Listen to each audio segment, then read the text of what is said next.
Assalamualaikum warahmatullahi wabarakatuh. Alhamdulillah, wassalatu wassalamu ala rasulillah wa ala alihi wa sahbihi wa mawalah. Asyhadu an la ilaha illallah wahdahu la syarika lah, wa asyhadu anna muhammadan abduhu wa rasuluh. Rabbi israh li sadri wa yassir li amri wahlul uqtatam min lisani yafqahu qawli. Ma'asyiral muslimin yang dirahmati Allah Subhanahu wa taala. Pada pembahasan kali ini kita akan membahas tentang surga dan kenikmatan-kenikmatan yang ada di dalamnya. Ketika manusia meninggalkan kehidupannya di atas dunia, maka dia akan memasuki kehidupan yang sangat panjang, kehidupan yang kekal dan abadi yang disebut akhirat. Di akhirat tidak banyak pilihan kehidupan yang akan didapatkan manusia kecuali hanya salah satu dari dua keadaan. Pertama adalah kehidupan yang penuh derita dan sengsara, yakni kehidupan di neraka. Kedua, kehidupan yang penuh kebahagiaan dan kesenangan, yakni kehidupan di surga yang Allah peruntukkan bagi hamba-hamba yang bertakwa. Pada penjelasan kali ini kita akan membahas tentang kehidupan yang akan dijalani manusia di akhirat kelak, yakni pada kehidupan yang penuh dengan kebahagiaan dan kehidupan yang penuh dengan kenikmatan yang kekal abadi, yakni kehidupan di surga.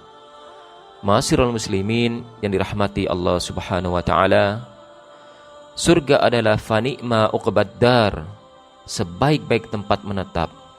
Tidak ada lagi tempat tinggal yang lebih baik daripada surga, karena di sana manusia telah memperoleh kehidupan yang sempurna. Makanya surga disebut al-hayawan, hidup yang sempurna dan sebenar-benarnya hidup.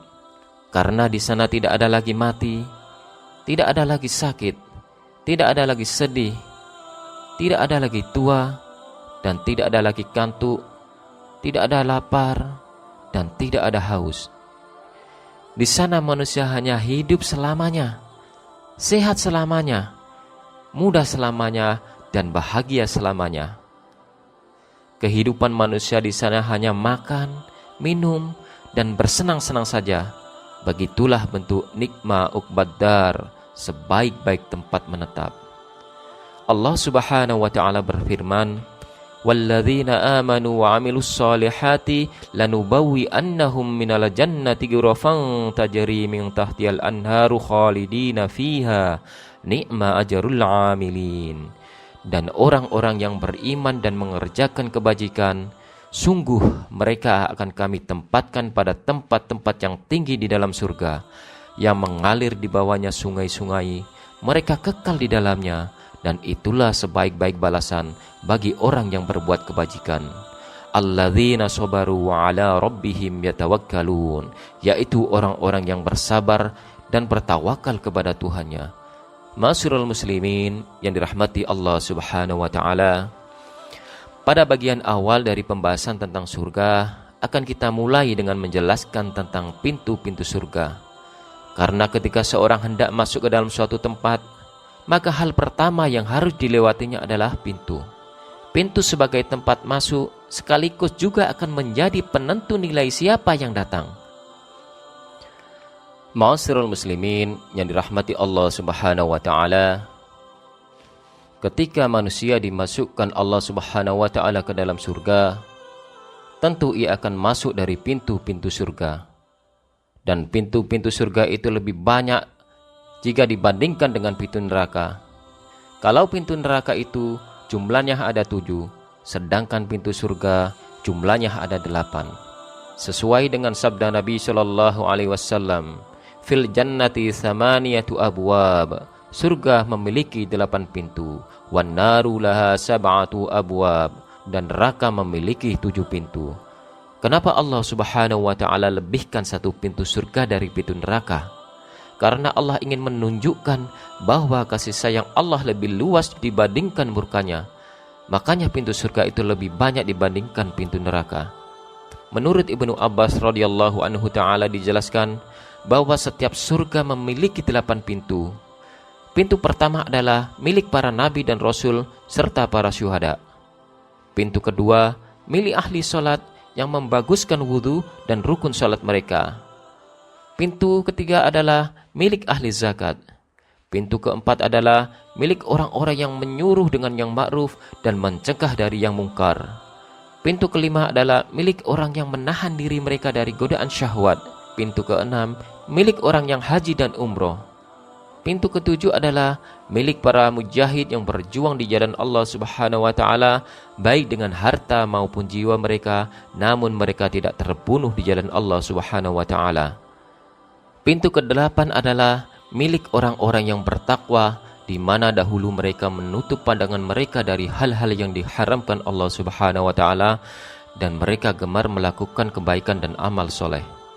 Ma'asyiral muslimin yang dirahmati Allah Subhanahu wa taala, dan pintu-pintu surga itu sangat lebar sekali, sesuai dengan sabda Nabi sallallahu alaihi wasallam, annama baina masra'aini min masari'il jannah. Sesungguhnya jarak antara satu tiang pintu ke tiang pintu yang lain dari satu pintu surga adalah masirata arba'ina sanah, adalah sejarah 40 tahun perjalanan. Hadis ini menjelaskan tentang betapa besar dan lebarnya pintu surga, di mana jarak dari satu tiang pintu ke tiang berikutnya adalah sejauh perjalanan yang ditempuh dalam waktu 40 tahun tanpa henti. Tentu sulit bagi kita membayangkan betapa luasnya jarak yang bisa ditempuh jika sebuah pesawat terbang selama 40 tahun tanpa henti. Demikianlah lebarnya pintu surga, apalagi luas surga itu sendiri. Sungguh, logika kita sebagai manusia tidak akan mampu membayangkannya. Oleh sebab itu, persoalan surga dan neraka cukup kita yakini dengan iman. Ma'asyiral muslimin yang dirahmati Allah Subhanahu wa taala, orang pertama yang akan membuka pintu surga adalah baginda Nabi Muhammad sallallahu alaihi wasallam. Kemudian akan diikuti oleh para pengikutnya. Sesuai dengan hadis dari Anas bin Malik radhiyallahu anhu taala, "Anna aktsarun nasi taba'an yaumal qiyamah." Saya adalah orang yang paling banyak pengikutnya di hari kiamat. Wa ana awwalu may yaqra'u babal jannah. Dan saya adalah orang pertama yang membuka pintu surga. Dan ada hadis lain dari Anas bin Malik yang artinya, aku mendatangi surga pada hari kiamat. Lalu aku meminta dibukakan pintunya. Malaikat penjaga berkata, siapa engkau? Aku menjawab, Muhammad. Maka dia berkata, dengan engkaulah saya diperintah dan saya tidak akan membukakan pintu surga untuk siapapun sebelum engkau. Dua hadis tadi menjelaskan bahwa pintu surga tidak akan dibuka kecuali jika baginda Nabi Muhammad SAW yang mengetuknya. Ma'asyiral muslimin yang dirahmati Allah Subhanahu wa taala, dalam sebuah riwayat ditemukan penjelasan bahwa surga itu memiliki 100 tingkat, yang jarak antara satu tingkat dengan tingkat berikutnya adalah 500 tahun perjalanan. Dalam sebuah riwayat dari Ibnu Abbas radhiyallahu anhu taala disebutkan bahwa nama surga itu ada 8, yang secara berturut-turut peringkatnya adalah: pertama, surga Darul Jalal, yang merupakan surga paling rendah dan terbuat dari permata lu'lu' berwarna putih. Kedua adalah surga Darussalam, yang terbuat dari permata yakut berwarna merah. Ketiga adalah surga Ma'wa, yang terbuat dari permata Zabarjat yang berwarna hijau. Dan yang keempat adalah surga Khuldi, yang terbuat dari permata marjan berwarna merah. Kelima adalah surga Naim, yang terbuat dari perak atau fiddah berwarna putih. Keenam adalah surga Firdaus, yang terbuat dari emas atau zahab berwarna merah. Ketujuh adalah surga Adn, terbuat dari permata durot yang berwarna putih. Kedelapan adalah surga Darul Qoror, yang terbuat dari emas atau zahab berwarna merah, yang merahnya berbeda dengan surga Firdaus. Ma'asyiral muslimin yang dirahmati Allah Subhanahu wa taala, ketika seseorang berhasil masuk ke dalam surga, maka dia akan diperlihatkan oleh Allah Subhanahu wa taala sebuah istana yang sangat megah. Nabi sallallahu alaihi wasallam menceritakan ketika peristiwa Isra dan Mi'raj, Rasulullah Shallallahu Alaihi Wasallam ketika diperlihatkan oleh malaikat Jibril neraka, maka Rasulullah tidak masuk neraka. Rasulullah hanya melihat neraka itu dari kejauhan, tetapi ketika diperlihatkan surga, Rasulullah masuk ke dalam surga. Maka Rasulullah Shallallahu Alaihi Wasallam mengatakan, "Udkhiltul jannata faida ana baqasrin min dahab." Aku masuk ke dalam surga, tiba-tiba aku melihat istana yang sangat megah, terbuat dari emas. Maka Rasulullah Shallallahu Alaihi Wasallam bertanya kepada penjaga surga, "Fakultu liman hadzal qasru?" Kukatakan, kata Rasul, "Ini istana siapa?" Maka dikatakan, "Li Sa'bin min Quraisyin." Ini adalah istana milik pemuda suku Quraisy. Kemudian Rasulullah Shallallahu Alaihi Wasallam mengatakan, "Fadharantu anni huwa." Jangan-jangan itu saya, karena saya orang Quraisy. Kemudian Rasul bertanya lagi untuk memastikan siapa pemuda yang memiliki surga yang terbuat dari emas itu. Rasulullah Shallallahu Alaihi Wasallam berkata, "Waman huwa?" Siapa dia? Kemudian malaikat mengatakan, "Qalu li Umar ibnul Khattab." Dia adalah Umar ibnul Khattab. Jadi surga yang terbuat dari emas itu adalah milik Umar bin Khattab radhiyallahu anhu ta'ala. Dalam sebuah hadis dari Ibnu Umar radhiyallahu anhu ta'ala dijelaskan bahwa Rasulullah Shallallahu Alaihi Wasallam pernah ditanya tentang surga dan dikatakan kepadanya, "Apa bangunannya?" Rasulullah Shallallahu Alaihi Wasallam menjawab, "Batu bata dari emas dan perak, tanahnya kesturi dan ja'faron, serta batuannya permata lu'lu' dan yakut." Begitulah gambaran surga, di mana batu bata yang digunakan membangun temboknya adalah emas dan perak. Tanah tempat membangun pondasinya adalah kesturi dan ja'faron yang sangat wangi sekali, serta bebatuannya adalah permata lu'lu' dan yakut. Dan bangunan itu akan ditempati penduduk surga untuk selama-lamanya. Ada sebuah hadis dari Abu Musa al-Asy'ari radhiyallahu anhu ta'ala, "Sesungguhnya untuk orang-orang beriman di dalam surga disediakan bagi mereka tenda-tenda. Yang satu tenda terbuat dari sebuah permata berungga yang tingginya 60 mil. Untuk setiap orang beriman di dalamnya disediakan banyak istri yang mereka gilirkan sesuka mereka. Istri-istri mereka itu tidak akan saling melihat satu dengan yang lainnya." Hadis ini menjelaskan tentang fasilitas tambahan bagi penghuni surga berupa bangunan tenda yang terbuat dari sebuah permata berungga yang tingginya 60 mil atau sekitar 120 km. Di dalam tenda itu terdapat banyak istri dari bidadari-bidadari yang dia boleh menggilirkan mereka sesuka hati mereka. Demikian itu disebabkan bahwa bagi setiap laki-laki paling tidak ia diberi kekuatan oleh Allah Subhanahu wa ta'ala berupa kekuatan 100 laki-laki dalam berhubungan seksual. Sehingga wajar jika seorang mukmin nanti di surga itu bisa menggauli puluhan atau bahkan ratusan istrinya dalam waktu bersamaan. Dan perlu diingat, penjelasan ini tentu saja bukan sesuatu hal yang boleh diolok-olok. Tidak boleh kita olok-olok atau kita berorientasi pornografi, karena memang begitulah Allah dan Rasulnya menjelaskan tentang kenikmatan surga. Memang tidak bisa dibantahkan bahwa kenikmatan seksual merupakan salah satu kenikmatan tertinggi yang pernah Allah berikan kepada manusia. Apalagi ada sebuah hadis dari Abu Hurairah radhiyallahu anhu ta'ala, akan masuk penghuni surga dalam keadaan tanpa berpakaian, belum berjenggot, putih, berkeriting, serta bercelak mata. Umur mereka antara 33 tahun, sama seperti penciptaan Adam dahulu, tingginya 60 hasta dan besarnya 7 hasta. Hadis ini menjelaskan bahwa semua penduduk surga akan memiliki umur atau usia yang sama, yaitu 33 tahun. Usia itu adalah usia yang paling puncak dalam konteks pemenuhan kebutuhan biologis. Oleh karena itu, jika Allah dan Rasulnya menceritakan bagian seksual sebagai salah satu bentuk kenikmatan surga, maka sebagai seorang yang bertakwa kepada Allah Subhanahu wa ta'ala semestinya menerima dengan kekuatan iman. Allah Subhanahu wa ta'ala berfirman, "Kadzalika wajawwajnahum bihurin 'ain." Demikianlah dan kami berikan kepada mereka bidadari. Ma'asyiral muslimin yang dirahmati Allah Subhanahu wa ta'ala, para bidadari itu selalu suci dalam pengertian mereka tidak pipis, mereka tidak berak, dan mereka tidak haid. Mereka adalah perempuan-perempuan yang berkulit putih bersih dan berkelopak mata lebar, jelita, dan penuh pesona. Para bidadari itu selalu berada di kemah-kemah di surga menunggu pasangannya, dan mereka selalu perawan atau abekar. Begitu selesai disetubui, mereka akan kembali perawan lagi. Allah Subhanahu wa ta'ala berfirman, fihinna khairatun hisan. Di dalam surga itu ada bidadari-bidadari yang baik-baik lagi cantik-cantik.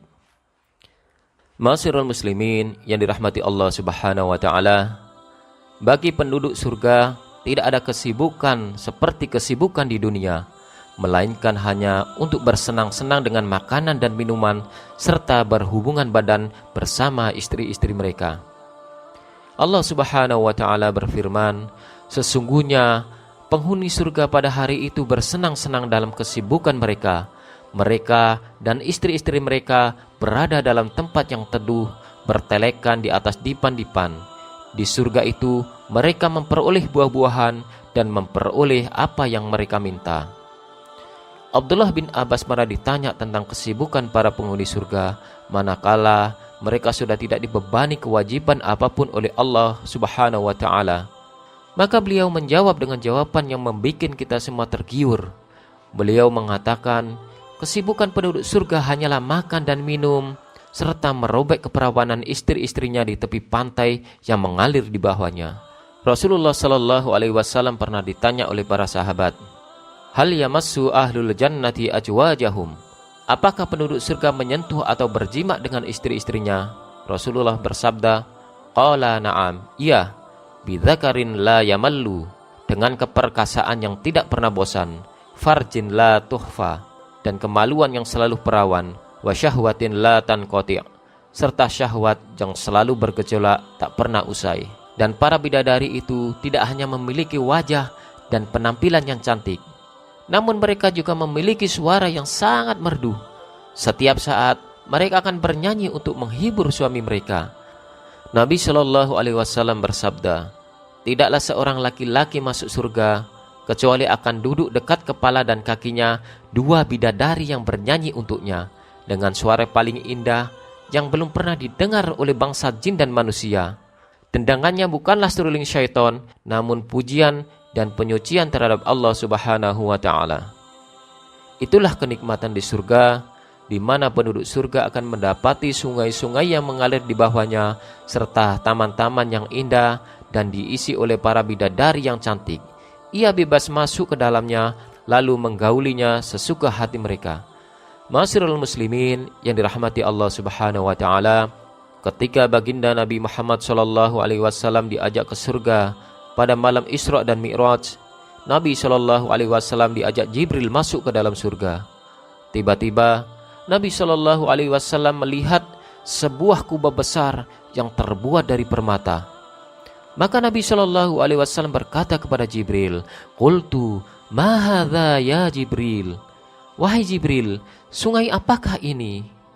Kemudian Jibril menjawab, qala hadzal kautsur.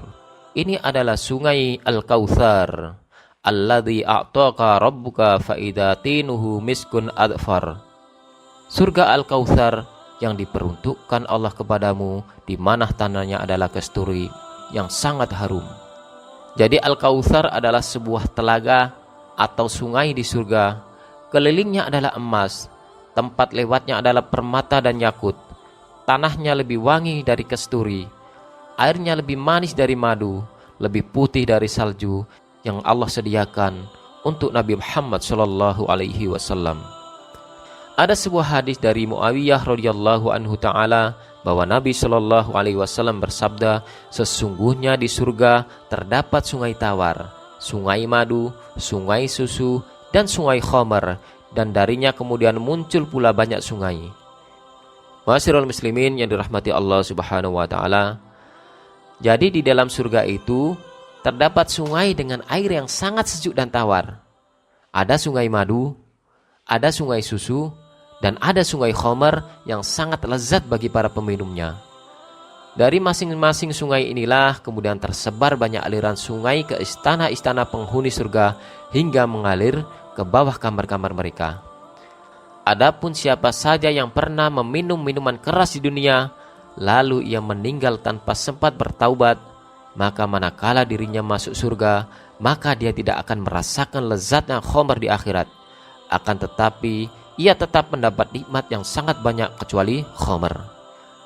Hal ini berdasarkan sebuah hadis dari Abdullah bin Umar radhiyallahu anhu taala bahwa Rasulullah sallallahu alaihi wasallam bersabda, barang siapa yang minum khamr di dunia kemudian tidak bertaubat darinya, maka diharamkan baginya di akhirat kelak. Masyarul muslimin yang dirahmati Allah Subhanahu wa taala, di dalam surga terdapat pohon-pohon besar dan lebat yang dijadikan tempat berteduh dan bersantai bagi para penghuni surga.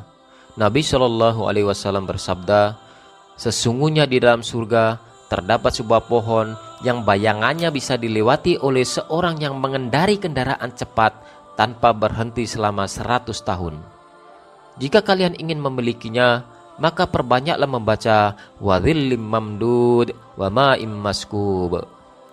Hadis ini menjelaskan tentang besarnya pohon yang ada di surga, sehingga bayangannya bisa dikelilingi oleh seorang pengendara yang hebat dengan kendaraan tercepat yang berjalan tanpa henti selama waktu 100 tahun. Ma'asyiral muslimin yang dirahmati Allah Subhanahu wa taala, di antara pohon yang memiliki buahan di surga adalah pohon pisang. Pohon pisang di surga ini memiliki buah yang berjajar rapi, dan di dalam surga itu juga terdapat macam-macam buah lainnya. Ada buah kurma dan juga ada buah delima. Allah Subhanahu wa taala berfirman, "Fihi ma fakihatu wa nakhlu wa rumman." Di dalam keduanya ada macam-macam buah-buahan dan kurma serta delima. Pohon di surga itu sangat indah dan berkilauan karena semua cabang dan rantingnya adalah emas. Ma fil jannati min syajarin. Tidaklah satu pohon di surga itu illa wasaquha min dahab, kecuali cabang dan rantingnya adalah emas. Dan pohon-pohon di surga itu tidak pernah berhenti berbuah, sehingga penduduk surga bisa sepuasnya memetik dari dekat dan memakan bermacam-macam buah tanpa larangan. Allah Subhanahu wa taala berfirman, wa fakihatin katsirah la maqtu'ati wa la mamnu'ah. Dan buah-buahan yang banyak yang tidak berhenti berbuah dan tidak terlarang mengambilnya. Ma'asyiral muslimin yang dirahmati Allah Subhanahu wa taala, di dalam surga para penghuni surga akan disediakan oleh Allah Subhanahu wa taala makanan sesuai pilihan mereka. Mereka akan memperoleh apapun jenis makanan yang mereka inginkan dan yang mereka minta. Mereka bersandar di atas dipan-dipan sambil meminta buah-buahan yang banyak serta minuman. Begitulah makanan di surga, sehingga penghuni surga tiap harinya hanya makan tanpa merasa kenyang. Makan dan minum bagi penduduk surga bukan lagi kebutuhan, melainkan hanya kesenangan dan kenikmatan. Adapun bejana yang mereka gunakan untuk menyantap makanan dan minuman adalah terbuat dari emas dan perak yang sangat bening, yang tidak ada pernah di dunia ini. Ma'asyiral muslimin yang dirahmati Allah Subhanahu wa taala, ketika penduduk surga memasukinya, mereka akan mendapati pakaian yang telah siap. Pakaian mereka adalah sutra yang halus dan tebal. Allah Subhanahu wa taala berfirman, "Yalbasuna min sundusi wa istabraqim mutaqabilin." Mereka memakai sutra yang halus dan sutra yang tebal, duduk berhadapan-hadapan. Adapun laki-laki yang memakai sutra ketika di dunia, lalu ia meninggal tanpa diiringi dengan taubat, maka di akhirat kelak dia tidak akan memakainya. Rasulullah Shallallahu alaihi wasallam bersabda, "Man labisal harira fid dunya," barang siapa yang memakai sutra di dunia, lam yalbashu fil akhirah, kelak di akhirat ia tidak akan memakainya. Ma'asyiral muslimin yang dirahmati Allah Subhanahu wa taala, penduduk surga akan mendapatkan perhiasan, dan perhiasan penduduk surga adalah gelang-gelang dari emas, dari perak, dan dari permata. Dan di surga juga ada kasur-kasur yang tebal dan empuk. Kasur tersebut bagian dalamnya diisi dengan sutra yang sangat lembut. Bukan hanya kelembutan kasurnya yang menjadikan ahli surga merasa nyaman, Allah Subhanahu wa Ta'ala juga menambahkan nikmat mereka dengan mendekatkan buah-buahan surga kepada mereka saat mereka bersantai di atas kasur-kasur tersebut. Itulah surga, memiliki pemandangan yang sangat luar biasa. Ada dipan-dipan yang tinggi, bantal untuk bersandar yang tersusun rapi di samping kiri dan kanannya. Di sana ada gelas-gelas yang suci yang disediakan untuk diminum, tidak perlu meminta dan tidak perlu dipersilahkan. Tilam-tilamnya bertelekan di mana-mana, permadani-permadani terhampar di mana-mana, dan perhiasan-perhiasannya bergemerlap di mana-mana, sehingga penduduk surga senang duduk di situ, dan itulah surga. Ma'asyiral muslimin yang dirahmati Allah Subhanahu wa Ta'ala, di dalam surga itu juga terdapat sebuah pasar. Yang pasar itu akan dikunjungi oleh penduduk surga setiap hari Jumat. Maka siapapun yang datang ke pasar itu kemudian pulang, maka wajah mereka bertambah indah dan tampan dari sebelumnya. Sehingga istri-istri mereka yang menyambut di istana itu mengatakan, "Wallahi laqad jidattum ba'dana husnan wa jamalan." Demi Allah, sungguh wajah kalian semakin bertambah indah dan gagah. Kemudian kata para suaminya, "Dan kalian sungguh demi Allah juga telah bertambah cantik dan menggairahkan." Ma'asyiral muslimin yang dirahmati Allah Subhanahu wa Ta'ala, salah satu kenikmatan yang Allah sediakan di surga kelak dan menjadi puncak dari segala kenikmatan adalah berupa kesempatan penduduk surga untuk melihat wajah Rabb-Nya yang maha mulia tanpa terhalang. Ada orang di masa Rasulullah Shallallahu Alaihi Wasallam bertanya kepada Rasulullah, "Wahai Rasulullah, apakah kami nanti melihat Rabb kami pada hari kiamat?" Rasulullah Shallallahu Alaihi Wasallam menjawab, "Iya." Allah Subhanahu Wa Taala berfirman, "Wujuhu yawma idin nadhirah ila rabbiha nadhirah." Wajah-wajah orang mukmin pada hari itu berseri-seri memandang Tuhannya. Kata Nabi Shallallahu Alaihi Wasallam dalam sebuah hadis ketika menjelaskan bagaimana Allah Subhanahu Wa Taala akan terlihat, yakni seperti kita melihat bulan purnama tidak berdesak-desakan sama sekali. Dari Jarir bin Abdullah radhiyallahu anhu taala, ia berkata, "Kami pernah duduk bersama Nabi Shallallahu Alaihi Wasallam. Saat itu beliau memandang ke arah bulan ketika bulan purnama. Beliau bersabda, 'Sesungguhnya kalian akan memandang Rabb kalian sebagaimana kalian memandang bulan ini. Kalian tidak akan berdesakan ketika memandang Allah. Wallahu ta'ala a'lam.'" Inilah di antara gambaran singkat tentang surga. Semoga menjadi sebuah bahan pengetahuan bagi kita semua, sehingga kita semakin rindu untuk terus beramal, di mana amalan-amalan itu bisa mengantarkan kita ke dalam surga. Subhanakallahumma wa bihamdika asyhadu an la ilaha illa anta astaghfiruka wa atubu ilaik. Assalamualaikum warahmatullahi wabarakatuh.